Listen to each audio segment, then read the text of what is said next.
신명기 14장이에요.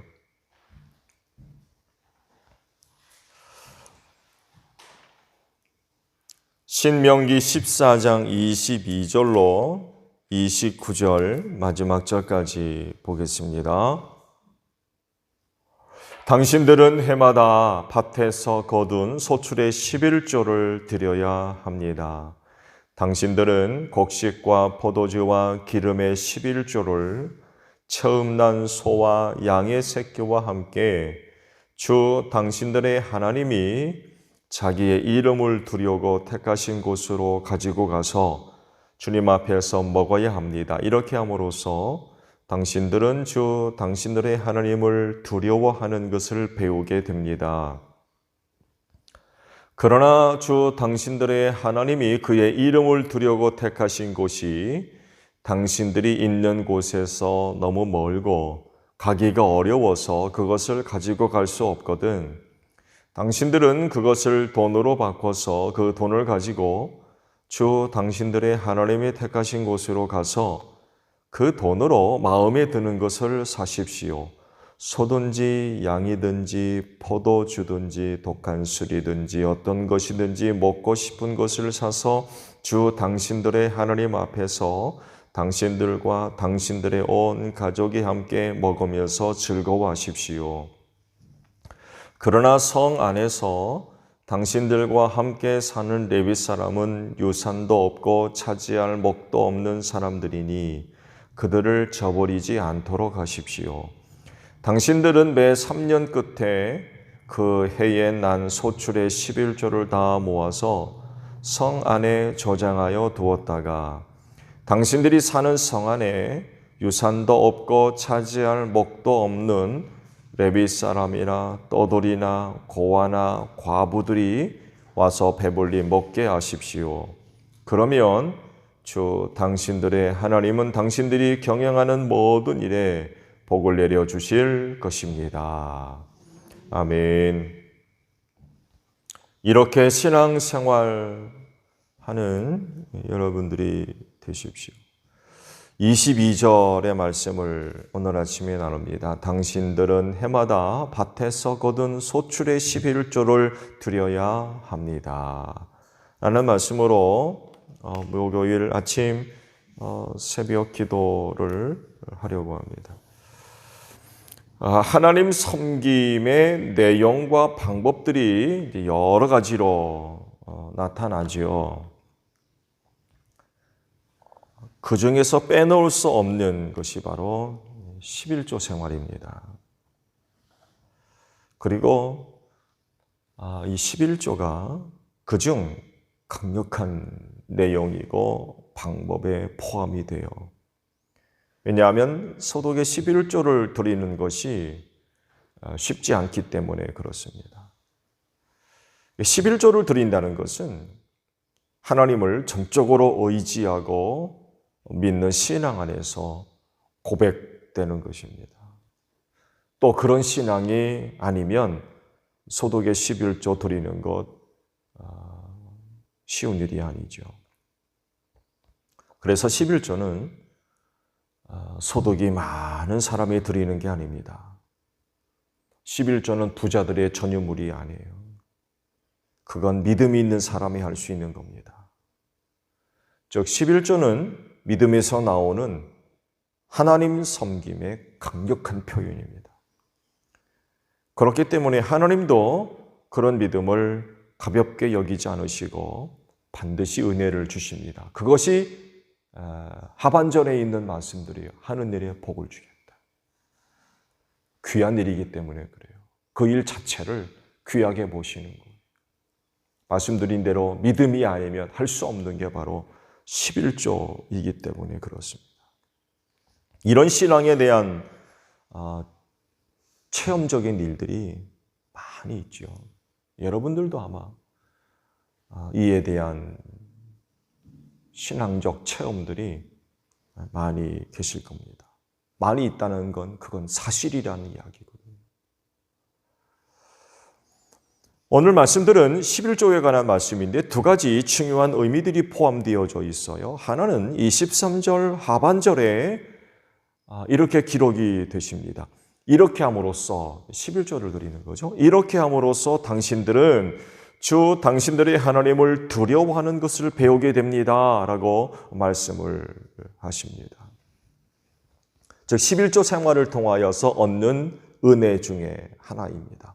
그건 하나님을 두려워하는 것을 배우게 된다. 이 말씀의 의미는 이겁니다. 하나님을 더 잘 섬기게 된다는 뜻입니다. 단순하게 하나님을 무서워하는, 두려워하는 의미가 아니에요.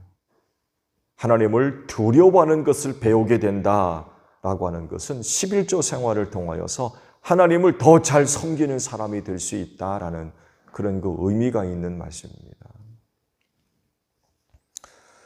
이스라엘 백성이 가나안에 들어가서 할 일이 뭐예요?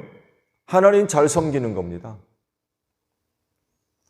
왜냐하면 그들은 하나님을 섬기는 백성으로 삼으셨기 때문에 그래요. 그래서 그들에 대해서 표현하는 것 중에 하나가 제사장된 나라다. 여러분, 제사장만큼 하나님을 섬기는 자들이 어디 있습니까?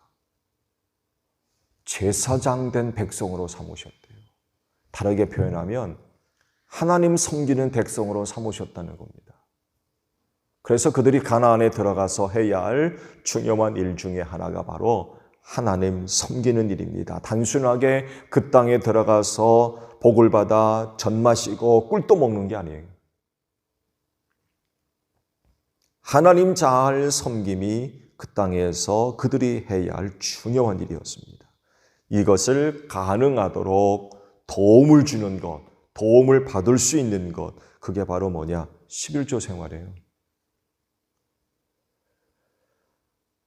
그래서 그들이 그곳에서 11조 생활을 잘하면 잘할수록 하나님을 두려워할 줄 아는 백성, 곧 하나님을 더 잘 섬기는 백성이 될 수 있었다는 것입니다. 이 말씀을 다른 시각으로 보면 결국 하나님 섬김이 제대로 되어지지 않는다는 것은 11조를 포함해서 예물 생활 소홀히 한다는 얘기예요. 이런 생활 소홀히 하면서 하나님 잘 섬긴다는 건 그건 거짓말. 11조를 포함하면서 예물 생활을 잘 하게 된다는 건 하나님을 더 잘 섬기는 사람이 될 수 있다는 반증입니다. 앞서 묵상을 했듯이 예물 드리는 것을 포함해서 11조는 재물이나 소득으로 하는 것이 아니라 믿음으로 하는 것이기 때문에 예물을 드릴 수 없는 믿음이 없으면 하나님 섬김도 온전해질 수가 없어요. 그래서 11조를 드리면 드릴수록 하나님을 더 잘 섬기게 될 수밖에 없습니다. 근데 이스라엘의 말기 역사를 가게 되면 이 생활이 희미해지죠. 하나님께 예물 안 드립니다. 당연히 성전 안 찾아가요. 예물 안 드리는데 11조 안 드리고 성전 찾아갑니까? 제사 안 드리거든요.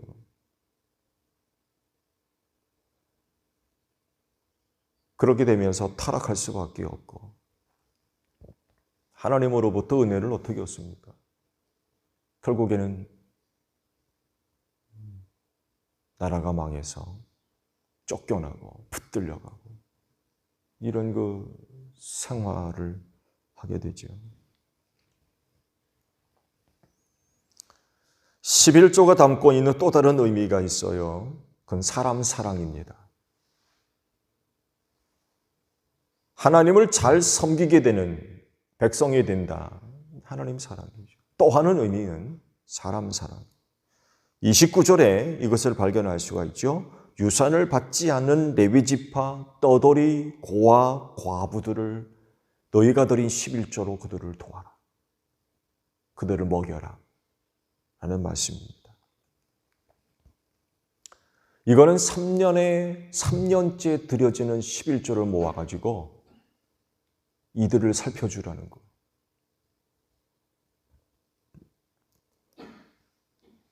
레위 지파가 먼저 언급되어 있죠. 일상에 드려지는 레위 지파, 일상에 드려진 11조를 통하여서 그들과 함께 레위 지파와 함께 하나님 앞에서 먹고 마셔라. 3년째도 마찬가지였어요. 왜냐하면 그들은 분배받은 땅이 없다는 거예요.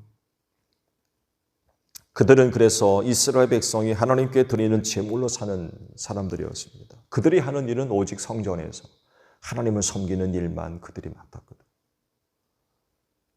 그래서 이스라엘 백성들이 하나님께 드리는 제물들, 11조를 포함한 제물들로 레위 지파 사람들이 살았죠. 그래서 이스라엘이 하나님을 잘 섬기면 레위 지파 사람들이 사는데 어려움이 없었지만 그렇지 않으면 많은 어려움을 겪을 수밖에 없었고요. 연명을 위해서 훗날에는 어떤 일이 벌어지냐면 성전 사역을 그만두고 다른 일을 하기 시작했어요. 이게 이스라엘의 말기 역사 속에 나타나는 현상이었습니다. 성전 안 찾거든요. 11조 안 드리고 예물 안 드리니까 레위 지파 사람들이 먹고 살 게 없는 거예요. 그래서 성전 일을 하기 위해서 그들이 선택을 받아서 주를 섬겼는데 그렇게 하지를 못하니까 성전이 있을 수가 없는 거예요. 하나님 섬기는 일을 감당할 수가 없는 거예요. 근데 다른 일을, 그러니 어떻게 제사장 일을 합니까? 성전에서 일들을 어떻게 감당하고. 결국 제사 드려줄 수가 없는 거죠. 이스라엘 백성이 스스로 나가서 제사합니까? 제사장을 통해서 제사하거든요. 근데 그 일을 하지 않으니까 제사를 못 드리는 거예요. 못 드리는 게 아니라 나중에는 안 드리는 일이 벌어지는 거예요. 야훼 신앙에 심각한 위기가 발생할 수밖에 없었던 거죠. 전해진 바에 의하면 굶어 죽는 레위 지파 사람들도 있었대요. 굉장히 심각한 현상이죠. 3년째 드려진 11조는 모아서 말씀드리는 레위 지파, 그리고 그 땅에 사는 떠돌이, 고아, 과부들을 위해 사용하게 하셨죠. 이스라엘의 3대 하층민들, 그들이 바로 떠돌이, 그리고 고아와 과부였죠.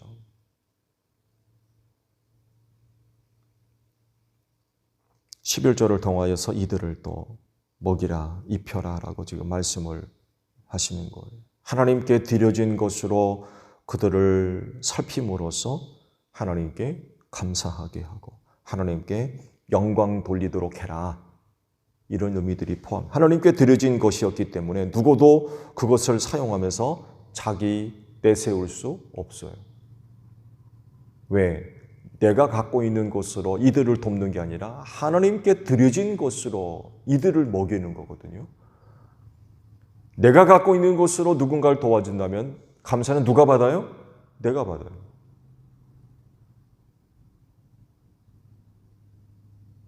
내가 나타나니까. 내가 갖고 있는 것으로 하니까.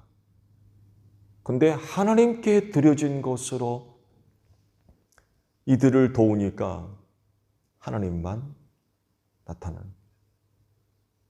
그래서 이들로 하여금 그 11조를 통해 도움을 받음으로써 하나님께 감사하고 하나님께 영광 돌리도록 하게 하는 거죠.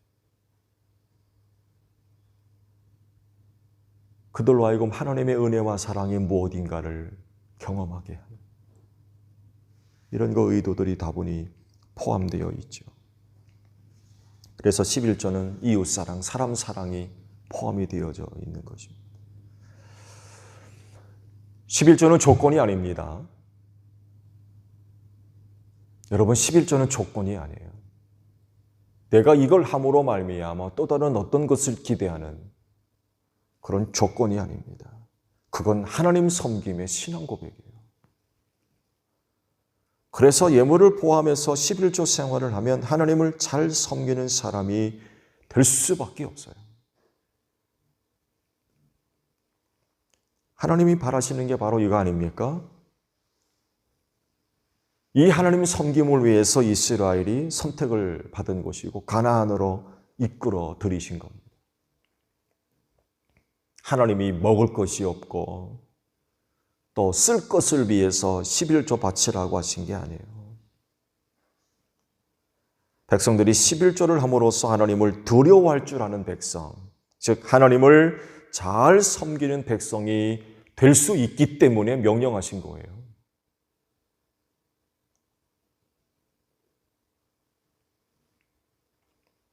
그리스도인에게 바라시는 것도 이스라엘에게 바라시는 것과 다를 바 없습니다. 똑같습니다.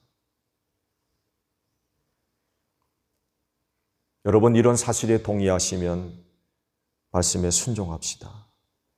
하나님을 잘 섬기는 그리스도인은 그냥 만들어지는 게 아닙니다. 여러분, 우리는 죄 가운데 태어난 죄인이기 때문에 자연적으로 하나님을 섬긴다? 그건 불가능한 일이에요. 그대로 있으면 타락한 생활을 하는 게 인간입니다.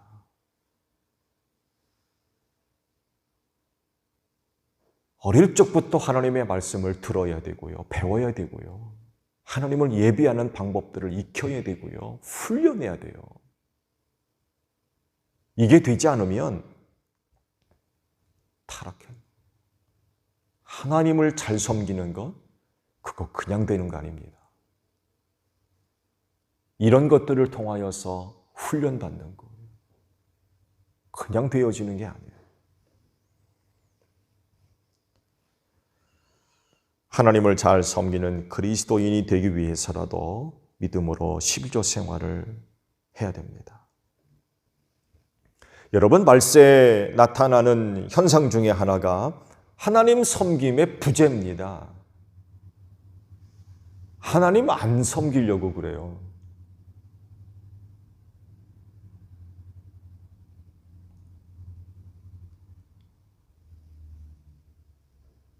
그래서 예배하려고 모이지 않습니다.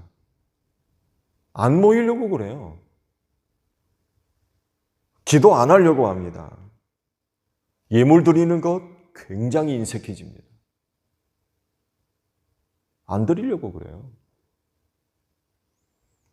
지난번에 잠깐 말씀드렸죠. 이번 코로나19를 통하여서 이런 문제가 여실하게 드러나고 있어요. 헌금 드리라고 계좌번호 전부 알려줬는데 소용없다. 그러면 모아서 드리겠지. 누구만큼은 모아서 드리겠지. 그것도 아니었대요.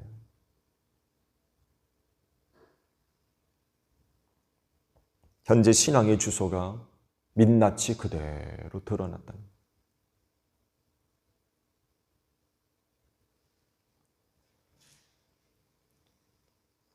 그리스도인에게 하나님의 섬김이 정말 중요한 부분 아니겠어요? 사실 이 세상에 누가 하나님을 섬깁니까? 그렇지 않나요? 여러분, 세상에 누가 하나님을 섬겨요? 그리스도인이 아니면 누가 하나님을 섬깁니까? 그리고 이런 세상에서 하나님의 섬김을 기대할 수 있는, 하나님이 기대하시는 사람들이 누구겠어요? 그리스도인입니다. 우리가 정말 하나님께서 바라시는 대로 하나님 잘 섬기는 그리스도인이 되고자 한다면 이를 위해서도 우리는 11조 생활을 해야 됩니다. 11조 생활뿐만 아니라 예물 생활을 열심히 해야 돼요. 그러면 말씀대로 하나님 두려워하는 것을 배우게 된다고 했어요. 그렇진데 여러분, 누구보다도 하나님 잘 섬기는 그리스도인이 되시기를 바랍니다. 오늘도 이렇게 기도하며 시작하셨는데 오늘 하루 동안도 하나님 섬김의 귀한 모습들이 삶의 자리에서 고백될 수 있는 여러분들이 되시기를 바랍니다. 주기도문하겠습니다. 하늘에 계신 우리 아버지, 아버지의 이름을 거룩하게 하시며 아버지의 나라가 오게 하시며 아버지의 뜻이 하늘에서와 같이 땅에서도 이루어지게 하소서. 오늘 우리에게 일용할 양식을 주시고 우리가 우리에게 잘못한 사람을 용서하여 준 것 같이 우리 죄를 용서하여 주시고 우리를 시험에 빠지지 않게 하시고 악에서 구하소서. 나라와 권능과 영광이 영원히 아버지의 것입니다. 아멘. 기도하겠습니다.